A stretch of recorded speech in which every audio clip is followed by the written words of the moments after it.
Hello, my name is Arti and today we will talk about line graph with future trends.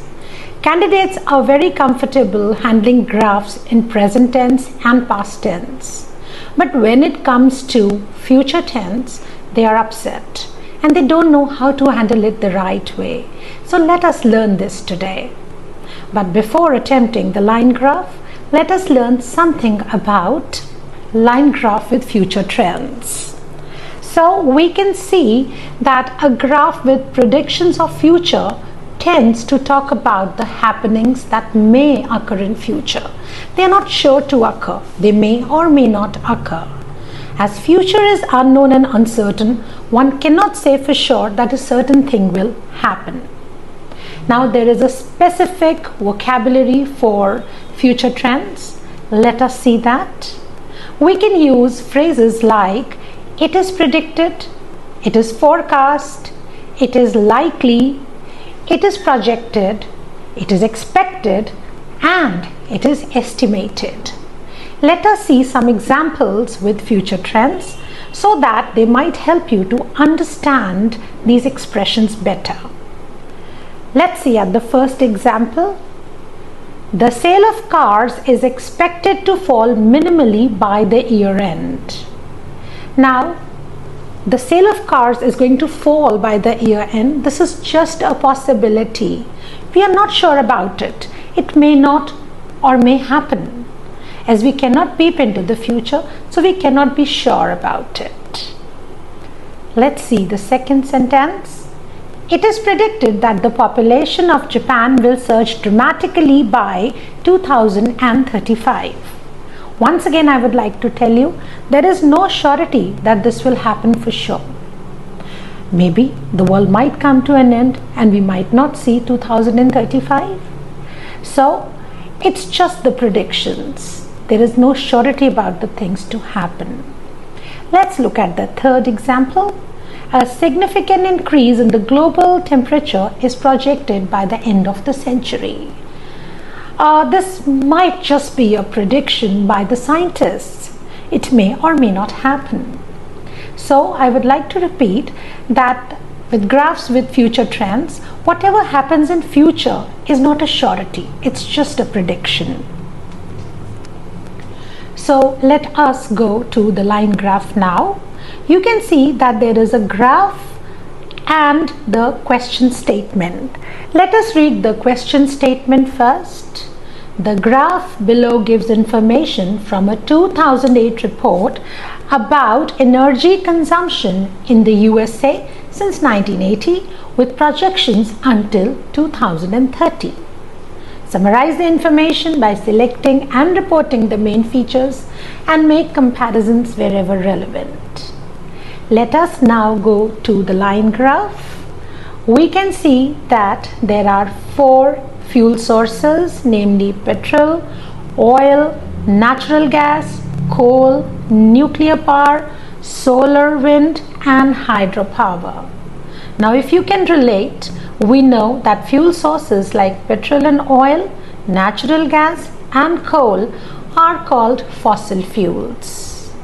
And fuel sources like nuclear, solar, wind, and hydro are called renewable sources of energy or alternative sources of energy. And we will be using these words in a graph or the writing. So on y-axis, we can see that there is the amount of energy produced in quadrillions, and the x-axis shows the timeline, that is from 1980 till present, and its projections till 2030. Let us now shift to the introduction. The line graph demonstrates the consumption of energy by various fuel sources, namely petrol and oil, coal, natural gas, nuclear, to name a few, in the USA from 1980 till present, and its projections till 2030.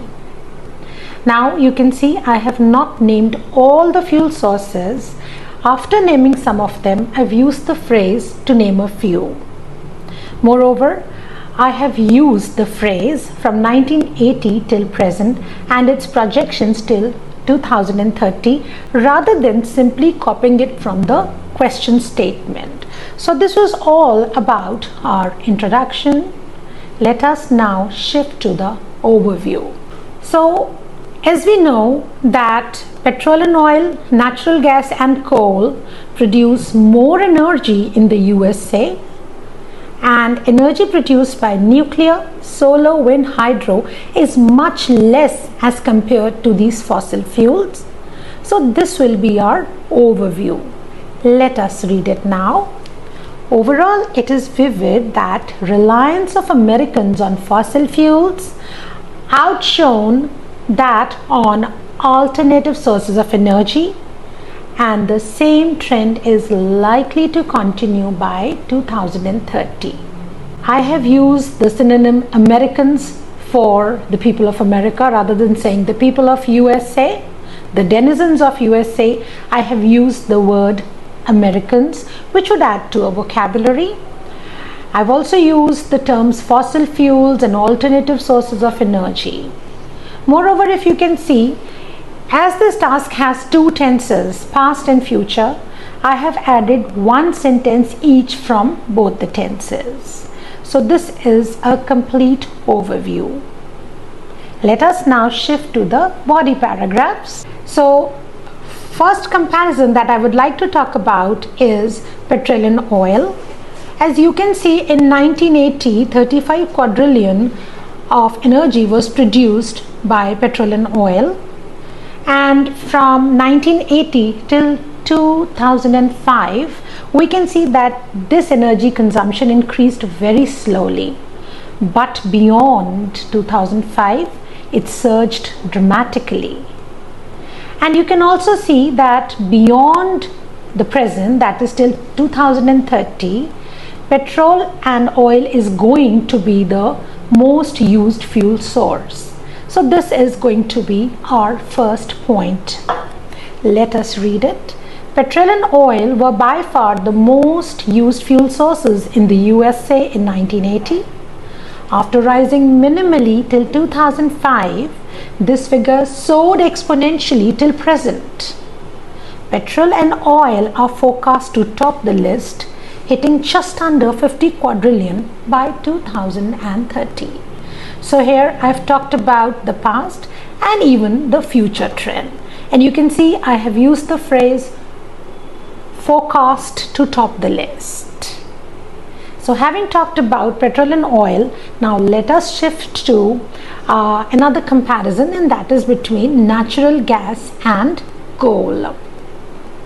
Now if you look at the graph, we can see that natural gas produced slightly more energy than coal in 1980, and till 2020 the energy produced by both these sources was almost same. In the future, energy produced by natural gas is likely to plateau or remain stable, whereas that produced by coal is forecast to rise. So this is what I'm going to talk about in my next comparison. Energy produced by natural gas was slightly more than that produced by coal in 1980. Despite fluctuations, their consumption was almost equal until 2020. Thereafter, energy consumption by the latter fuel source is likely to rise till 2030, while the energy consumption by the former fuel source is expected to plateau. In this comparison, I have used a linker, that is despite. Another linker that you can see is thereafter, and plateau is a very good vocabulary word which will be beneficial for scoring more marks.